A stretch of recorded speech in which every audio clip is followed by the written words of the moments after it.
as an opportunity to I suppose get a little bit more out of our very interesting speakers from this morning. So without further ado, I think one of the most kind of pertinent questions that has come through, which I'm going to go to the panel in the order again that we had this morning. So Kitty, Jim and Shana, just to respond insofar as they can to this point about, do we think it would be a good idea for this theme to be dealt with during one of the debates for the Citizens' Assembly? So if I handed that question back over to Kitty, what would you think of that idea of the Citizens' Assembly taking forward the debate about the place of the C&V sector and its more central role going forward? I think it would be, because usually the Citizens' Assembly, I think, looks at constitutional issues, I think, usually. So I don't know if it would be a place, but maybe I'm wrong on that. But it's a huge issue. You would have to be honed down, I think, to, something like, I mean, there was a debate about socioeconomic rights being included in the Constitution. I think that would be a kind of a place to have that discussion.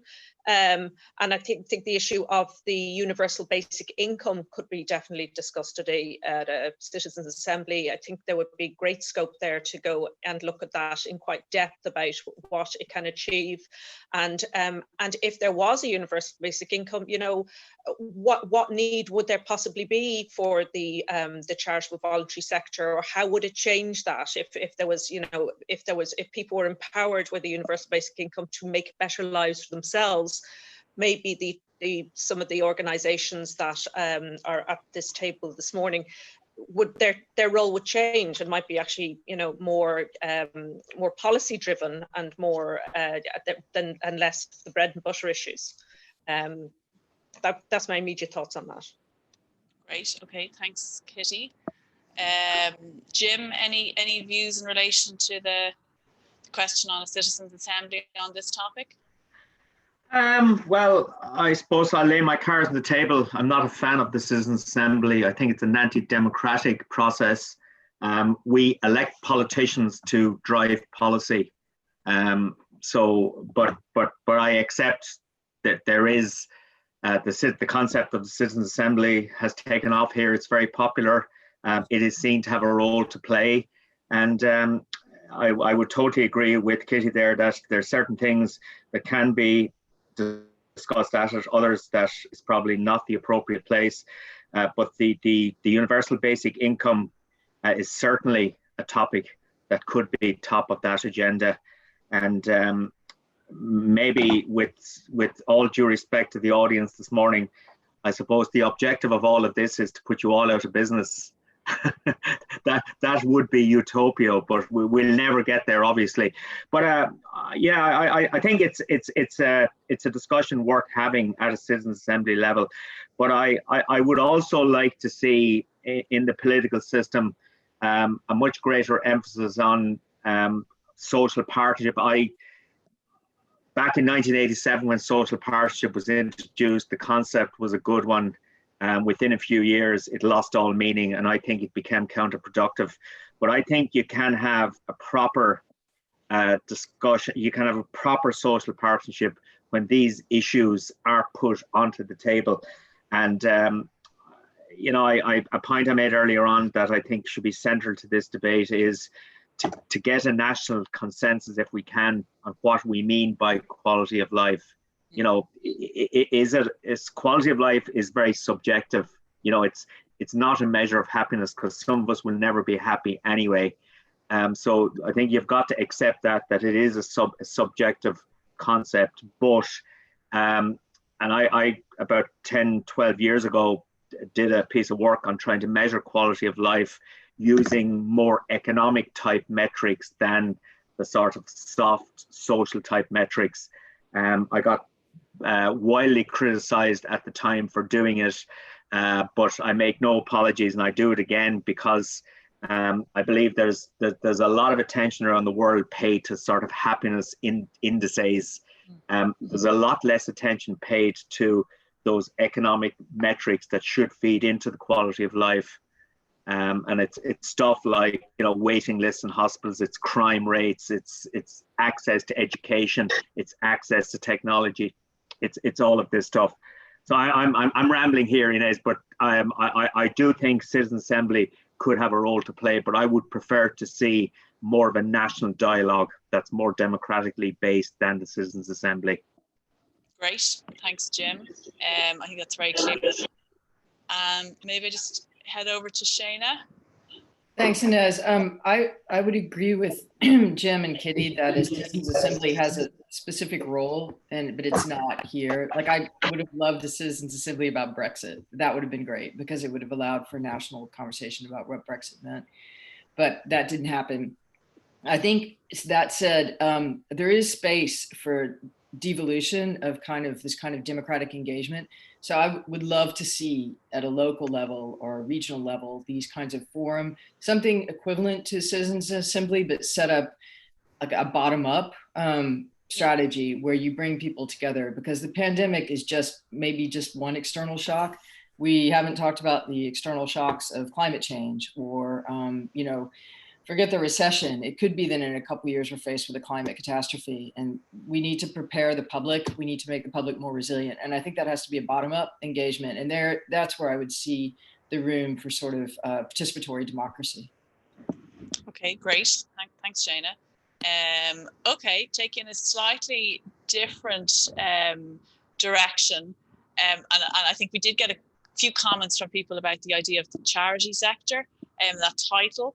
But one of our questions was actually saying, do you think that the charity sector could teach the private sector a lot in terms of crisis management, as the nature of our business is being very responsive to people in crisis? So, Kitty, any views on any lessons that the charity sector keep having to go first.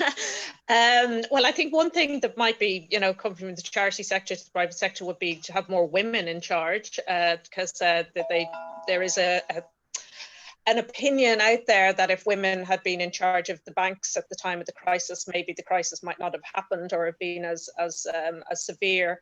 I'd need to think more deeply about that. I mean, I'm not so, you know, au fait absolutely with the structures of the charitable sector, except I would assume but I may be well wrong on this, that there's a sort of a more democracy in the way they're run. I may be very wrong on that, but that's the kind of impression I get, and more responsive, I would have thought, to to the people who are using them, but I'm probably wrong on that as well. The one thing would be possibly that there would be more women involved in running the private sector. I think that would be to the benefit of everyone, including those women and their children.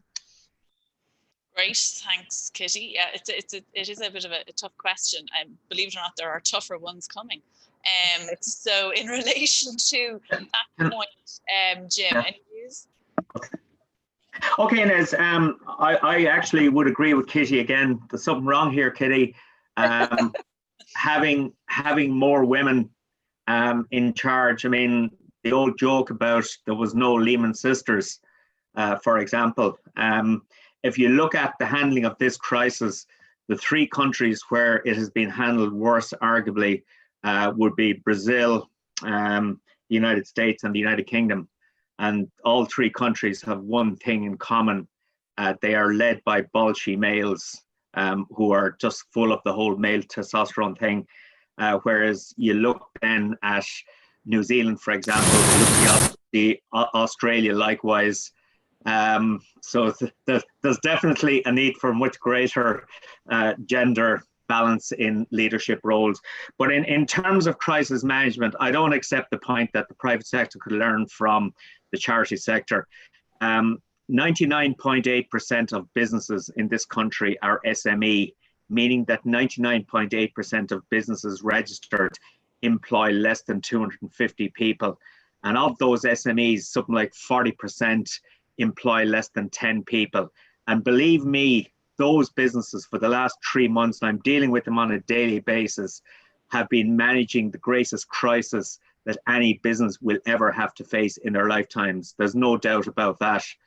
And I suppose how it all works out will become clearer from next Monday onwards, as many of those small businesses, particularly in the hospitality area of the economy, try to get back to life again. And I made a point in my 10-minute input earlier on about rising inequality. And the problem, of course, is that many of those SMEs just won't survive. And you'll have a lot of the workforce thrown on the scrap heap again, and we'll find it very difficult to become re-employed. And that just exacerbates the whole inequality crisis. So I'd be deeply concerned about all of that, I have to say. Okay, great. Thanks, Jim. And finally, Shana, any views on the charity sector teaching some lessons to the private sector?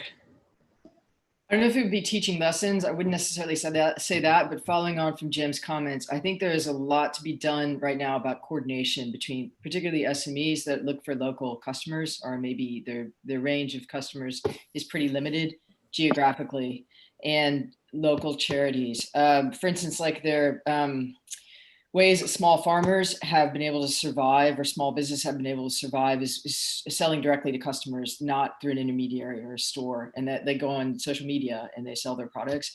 And I think there's a question of how to market what you're doing for SMEs, but also for charities to help is to think about it again in terms of community.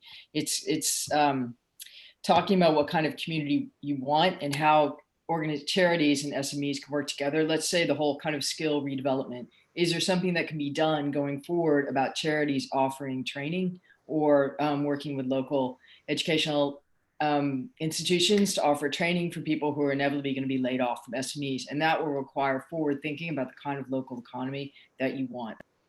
And that's how I'd say it's more partnership going forward rather than lessons learned from one sector to another.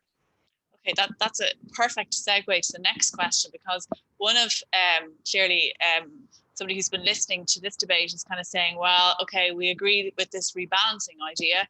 However, do we think that the level of business lobbying, which supports the individual businesses and their sector, is actually operating at the expense of both the economy in certain places and indeed social justice? So, do the speakers see mitigating the influence of business lobbying as an issue? Back to you, Kitty. Well, I mean, I'm not sure how you can mitigate the the clout that the particularly very big business has, like Apple or Microsoft, or foreign direct investment. Just don't. I don't know how you can. I mean, it's up to government to decide, I suppose, how much notice it takes of that kind of level of influence. The level of economic and political leverage big business has is very difficult to overcome from a small charitable point of view. I suppose it's the job, I suppose, of the sector to get together and to marshal its resources, and, as was saying earlier, to grab the moment that we're in now, in terms of not just what we've learned from the COVID crisis in terms of community spirit and that kind of thing, but also what's going on, particularly with the younger people, in terms of their views on equality generally, the desire for a greener politics, a more tolerant politics, less racism, less sexism, and to leverage that, and to make the arguments, and to amplify their own voice, and amplify and do it together. I mean, I think there's, as I was saying, there's a sort of a political dimension to this, which I suppose this sector tends to shy away from, perhaps because of the funding and the dependency on funding. I often refer to how Pave Point, which lobbies for the travel organisations, got really clobbered, maybe it could be 20 years ago now, when they spoke up on behalf of a community of Roma migrants who were camped out at the M50, around about the M50 near the airport, and said the way they were being treated was appalling, and called on the state to do more. And their funding was absolutely slashed the following year. And we don't know if there's a link, but there's a suspicion that it was. So that's always there, that kind of having to slightly kowtow to government and to funders. But I think together there's a moment that if it's grabbed well now by the sector, to make the voice louder and to argue for the kind of society which I believe you all want. Great, thank you. That's very clear. Jim, any views on that question regarding the Yeah. power of business lobby? Well, I suppose I would have to put my hand up here and said that over the last 3 months, I've helped and am helping numerous sectors lobby government looking for assistance. The restaurants sector, the SME sector generally, the private bus and coach companies at the moment who are in deep crisis. So there are many, many sectors in deep crisis at the moment.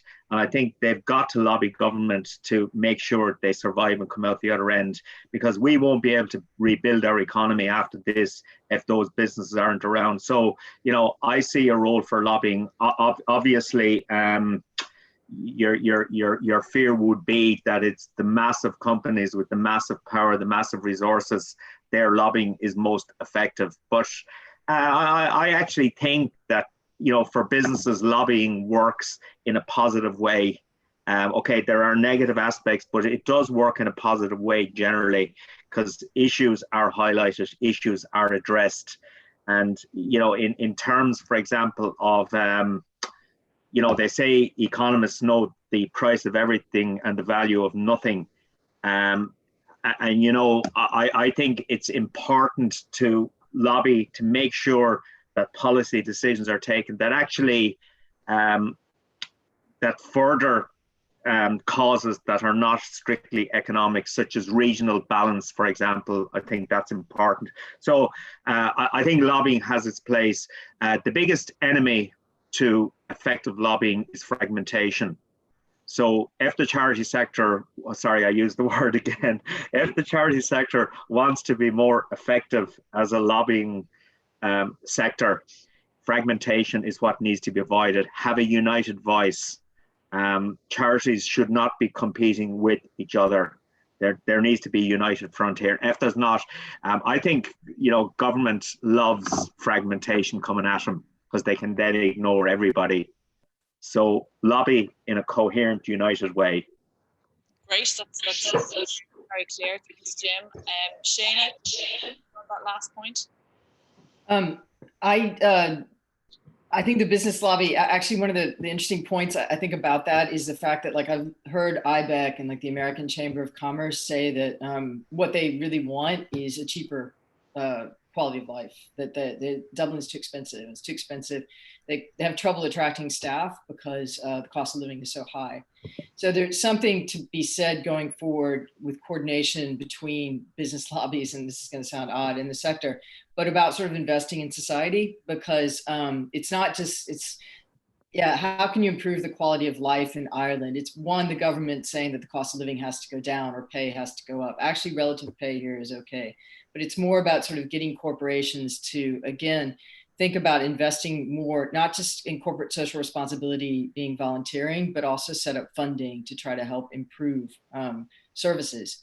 So if we want to call ourselves public services, the access to services, but also to just improve the quality of life in places like Dublin and outside of Dublin going forwards. I would say if you can't, there's not going to be any change to the corporate tax if that's, you're thinking about revenue, but it could be that especially the big corporations could set aside more money to invest in social issues and the quality of life in Ireland.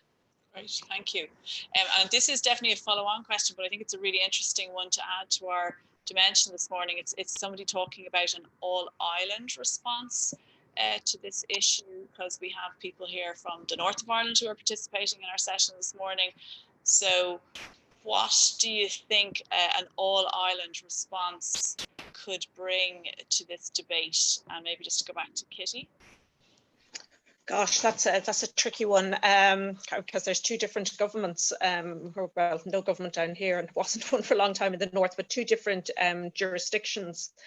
I mean, I suppose the discussion can be framed on an all Ireland basis in terms of the kind of investment people want in public services and in the sector that is providing such essential public services.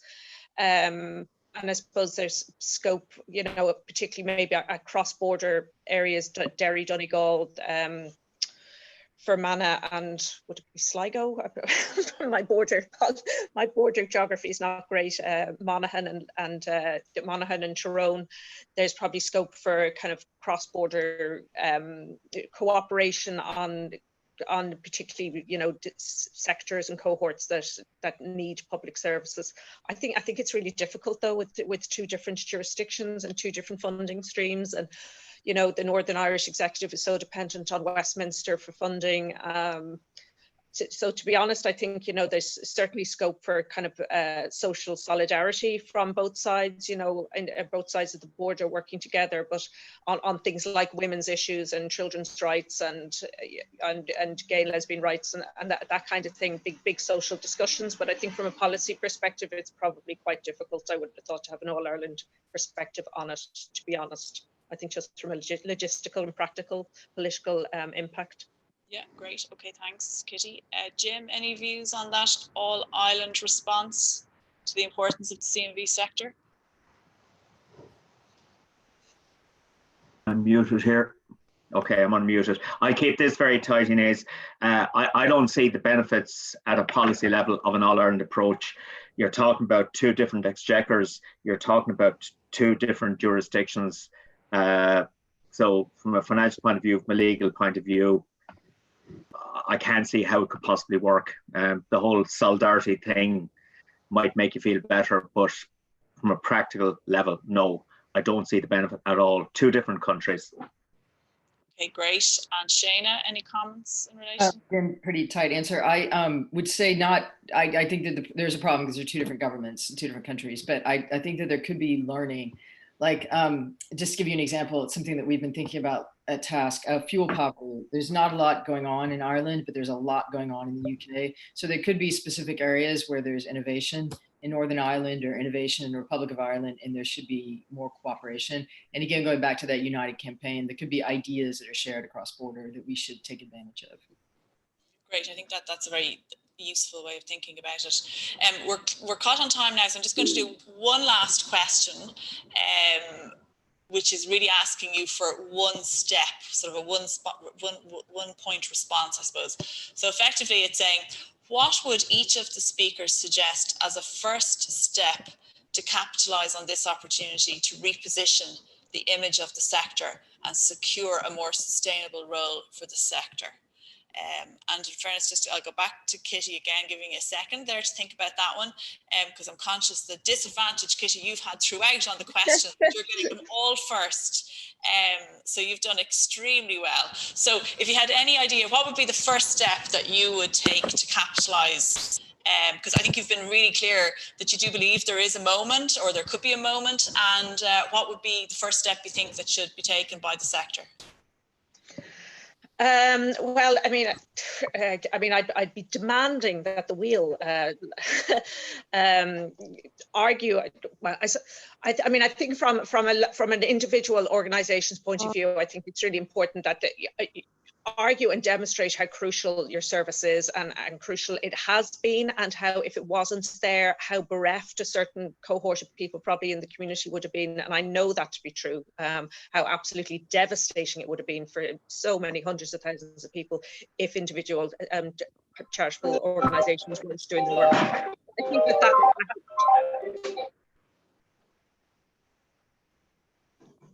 Hello? Can you hear me? Interruption, but we can hear you. Yeah, I think as a first step, individual organisations should be arguing that. That's a kind of sort of PR thing to do, but I think that be finding ways and thinking of ways to show how crucial they are, and to demand that there be a sort of concerted, then leading on from that, campaign or public relations mission to capitalise on that, and to show that without the sector things really would have fallen apart, that they're absolutely crucial to the to public service infrastructure in this country, and to demand and argue that they be put on a more sustainable footing. Going back to my point at the beginning about the whole image of the charitable sector as being a kind of cap in hand, not absolutely necessary but good to have. I think that needs to go. That needs to be really dealt with, that image, because it diminishes the clout the sector has, and diminishes its clout in policy making and society building. Great, that's very clear, and I think there's lots of food for thought there for people both in the sector and in particular for the wheel, who definitely are involved in that campaigning work, but really do need, I think, the solidarity of of all the sector behind if we're going to make that huge difference that you're talking about. Jim, any views? What would be the first step that you'd make to capitalise on this opportunity to reposition the image of the sector? I don't like, yeah, I thought I was muted. I don't like using the term a PR campaign, but I think there is a massive messaging campaign that needs to be engaged in. And that campaign, in my view, should have three objectives. Three messages. One is a united approach from all charities. So I go back to the point about fragmentation. Secondly, the messaging around the professionalism of the sector. And thirdly, and I suppose the other two feed into this, it is trust, restoring trust, because trust in many charities has been undermined in recent years for various reasons. So it's a strong messaging campaign. I repeat, a united approach, the professionalism of the sector, and trust in the sector. And there has to be a demonstration that all of the resources the charity sector gets, they will be used to achieve the ultimate objective, which is to improve the quality of life of those people that you look after, your clients as such. Great, thanks, Jim. And Shana? I think I'm going to end up echoing the Kitty and Jim, but I think that the first step is actually to demonstrate impact, and that will engender trust. I think that there's, again, too little data on what the sector does. Somebody suggested to me to use the term nonprofit, which is a very American term, because it's just a way of differentiating yourself from the private sector and the state, rather than charity, which again is very Victorian. I also think that you have to demonstrate that the sector is forward thinking at a time when people are really wrestling with an immediate crisis. The sector has to say, this is the kind of society that we want, and this is how we recommend achieving it. And it has to be a unified message. And then you coordinate that with the impact of the sector. Again, you don't want it just to be helping people survive. It's like that we've done this amount of work and this has changed people's lives. And so that may mean charities working together to demonstrate their collective impact and moving away from, as Jim has said repeatedly, the fragmentation, that together we do this. And that is what we achieve. And this is how it needs to be built upon. And that is where our end goal is. And that would differentiate the sector from, I think, the other two sectors and give it a role that is important because it'll be visionary. Excellent. That's a really useful point, I think, to conclude on, Shana. Thank you very much for that. I would just like to thank everybody for the questions they sent in. I didn't get all of the questions. And indeed, some of them did include the suggestion of the third sector as another title that could be used for referring to the sector instead of charities. But thank you very much to everyone who sent in questions. Just on my own behalf, before I depart, I want to say thank you very much to all of the contributors and everybody who's organised today's summit, because I think it's been really, really useful. I think there's been an awful lot more consensus actually today than we had anticipated, which I think is quite interesting. And maybe that's a kind of a hopeful message for the final summit to end on. On that point now, I'm going to hand over to Ivan Cooper, who's the head of policy, and he's going to have the task of concluding our session this morning and doing the final thank yous. But on my own behalf, thank you very much. I've really much enjoyed facilitating the session this morning. Over to you, Ivan. Okay, thanks very much, Inez, and thank you so much to Kitty, to Jim and to Shana. A really, I have to say, wide-ranging and comprehensive conversation that I do believe has surfaced most of the issues that the sector does need to attend to. I've been riveted by the conversation. There's huge amounts of ground covered. Just some points. You know, the crucially important work of the sector has come through really strongly. Kitty suggests that we're doing work that is not done by anybody else. How the role is championed into the future, the role that we perform in the sector is crucial. There is a moment where if we can marshal the arguments for equality, Kitty says, it's up to the sector to push those arguments and lead at the political level. So getting more political and campaigning, taking forward arguments for a more equal society. This relationship between the role the sector plays and equality and inequality, I think, is important. the delicate and difficult balancing out in restoring the health of the economy and the health of the nation. Jim prioritizes and notes that it's not binary.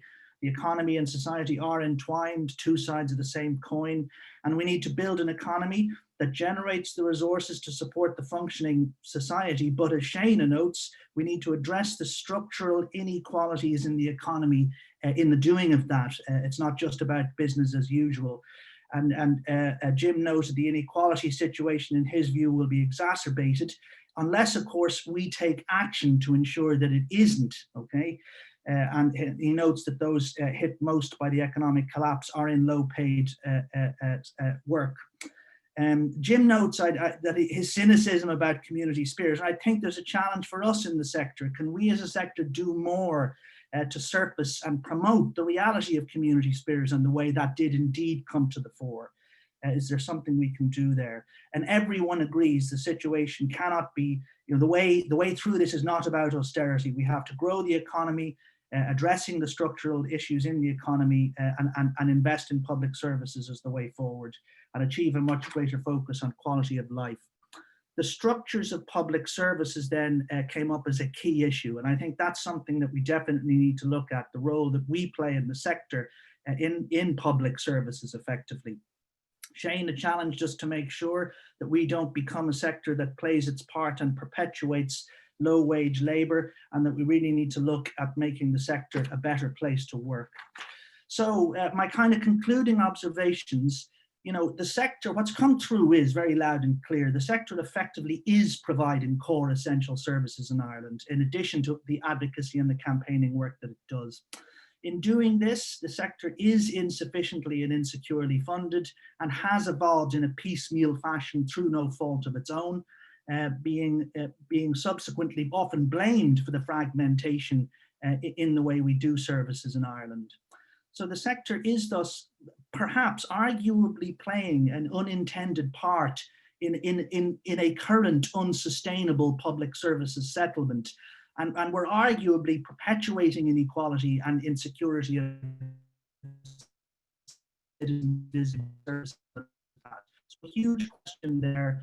I think the structure of public services and the role the sector plays, and how the sector is adequately funded to perform that crucial function and enabled to support people to participate in the design and control of their services is key on the way forward.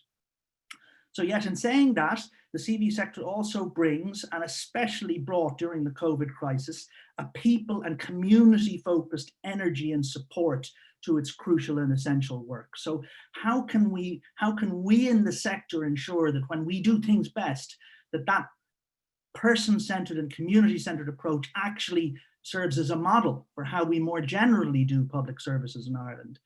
So rather than having reform done to us, let's participate in a more wide-ranging review of how we do public services in Ireland. So how can we as a sector rise to the challenge posed by Kitty to get more political and win that PR battle to address inequality? How can we change the paradigm to ensure that we're treated and funded as essential services when we're doing that work? And how can we ensure that the sector, as Shana noted, does not become focused on meeting extreme basic needs as has happened in the UK? And how can we achieve the balance that Jim suggests is needed between the economy and society? So in conclusion, I have just some points that I'd like to make in relation to the messages that we've heard. This is the fourth in our series of virtual summits. We're absolutely delighted and honored at the amount of participation that we've had from members. We're looking at building on this in the period ahead on the paper that we circulated, a discussion paper about the future of the sector. We'll be drafting that into a vision, really, on behalf and with our members of society and economy, building on all of these engagements we've had, the first, second, third virtual summits and today's concluding one, and all of the engagements we've had over the years. So I think core elements of that will be, we need to ensure there's no return to austerity. The focus must be on investment in the economy and services, and we need to address structural inequalities in our own economy, and that it's not a return to some previously existing economic normal. We need to campaign more for an equal society with high quality public services and accept our leadership responsibility in the sector, the subsectors in the sector, and the wheel in particular in the context of today. We need to accept our leadership responsibility in this work, as otherwise we may be, as I've indicated, unwittingly participating in the perpetuation of inequality through our work. We need to demand and secure recognition of the essential nature of the work that we do. This is a really strong theme, and secure a new approach to sufficiently and securely funding this essential work so that workers are paid commensurate with the essential nature of their work. And that's something that came through really strongly in the COVID crisis. It became clear the distinction between what is truly essential work and perhaps what society traditionally has understood as essential work. And we need to make sure that we avoid, as Kitty suggests, appearing as a cap-in-hand sector. So solidarity of all the sector is needed here. We need to promote and raise awareness of the extent of the work being done and the impact, to use that word that Shana pointed towards. And we need to do work to gather that data, and we need to show the impact and the community spirit then that's underpinning that, to promote that and make it visible. And we need to finally, we need to achieve a new approach, I think, to partnership working with the state at all levels, Inés, so that the orientation of the sector can turn perhaps from the sticking plaster responses to more advocacy for change. And how can we radically engage at a local level? Much more focus on it needed there, coming through again in the conversation there, to support the circular economy and the new ways of doing things that will be needed to address the challenges ahead. So in my final observation, is it a utopia for society? And I think it's an interesting point that Jim made, that our objective is to put us all out of business. So is it that, or is it not, to try to involve through civil society, mediated by the community and voluntary sector, all people and citizens in shaping the future through enabling their full participation in society, economy, and democracy? I don't think that'll ever go away. And the way we do things in the community and voluntary sector, I think, indicates possibilities for the way ahead. If we can escape the challenge of funding paradigm.